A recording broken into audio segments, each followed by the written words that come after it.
একমাত্র উপায় হচ্ছে দুর্নীতি ফ্যাসিবাদ থেকে উত্তরণ, একমাত্র উপায় হচ্ছে একটি গণতন্ত্রকে প্রতিষ্ঠিত করা, রেস্টোরেশন অফ ডেমোক্রেসি। জনগণের যে শাসন, সেই শাসনকে স্থাপিত করতে হবে। অর্থাৎ জনগণের যে পার্লামেন্ট, জনগণের যে নির্বাচিত যে পার্লামেন্ট, সেই পার্লামেন্ট দিয়ে দেশ পরিচালনা করতে হবে, সেই সরকার নিয়ে দেশ পরিচালনা করতে হবে। দ্যাট ইজ দ্য অনলি, অন্য কোনো উপায় আছে বলে আমার জানা নেই। আমার বয়স হয়ে গেছে, আমি জানি যে একমাত্র একটা ইনস্টিটিউশন যদি তৈরি করা যায়, প্রতিষ্ঠানগুলো যদি নির্মাণ করা যায় গণতন্ত্রের, তাহলে সেটাই হবে সবচেয়ে বড় রক্ষা কবচ। স্যার, আরেকটা বিষয় হচ্ছে বিভিন্ন জেলায় আওয়ামী লীগের নেতাকর্মীরা বিএনপিতে যোগদান করছে, সেটি আপনার আমার এটা জানা নাই।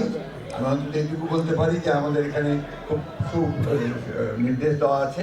আমাদের চেয়ারম্যান সাহেব বলেছেন যে আমরা এই মুহূর্তে যারা সন্ত্রাসী, যারা গণহত্যার সঙ্গে জড়িত হয়েছিল, যারা হত্যা করেছে, দুর্নীতির সঙ্গে জড়িত, তাদের কাউকে বিএনপিতে নেওয়া হবে না।